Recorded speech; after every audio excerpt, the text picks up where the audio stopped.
करवा चौथ की व्रत कथा। एक साहूकार के 7 लड़के और एक लड़की थी। सेठानी के सहित उसकी बहुओं और बेटी ने करवा चौथ का व्रत रखा था। रात्रि को साहूकार के लड़के भोजन करने लगे तो उन्होंने अपनी बहन से भोजन करने के लिए कहा।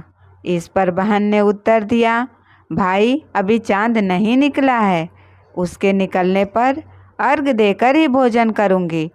बहन की बात सुनकर भाइयों ने ऐसा काम किया कि नगर के बाहर जाकर अग्नि जला दी और छलनी ले जाकर उसमें से प्रकाश दिखाते हुए उन्होंने बहन से कहा, देख बहन, चांद निकल आया, अर्घ देकर भोजन कर लो।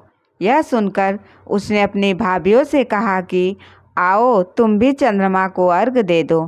परंतु भाभियाँ इसके दुष्प्रभाव को जानती थी। उन्होंने कहा, बहन अभी चांद नहीं निकला है, तेरे भाई तेरे से छल करते हुए अग्नि का प्रकाश छलनी में से दिखा रहे हैं। भाभियों की बात सुनकर भी उसने कुछ ध्यान न दिया और भाइयों द्वारा दिखाए गए प्रकाश को ही अर्घ देकर भोजन कर लिया। इस प्रकार व्रत भंग करने से गणेश जी उस पर अप्रसन्न हो गए। इसके बाद उसका पति बहुत बीमार हो गया और जो कुछ घर में था उसकी बीमारी में खर्च हो गया। जब उसे अपने किए हुए दोष का पता लगा तो उसने बड़ा पश्चाताप किया और गणेश जी की प्रार्थना करते हुए विधि विधान से पुनः चतुर्थी का व्रत करना प्रारंभ किया और श्रद्धानुसार सबका आदर सत्कार करते हुए सबसे आशीर्वाद ग्रहण करने में मन को लगा लिया।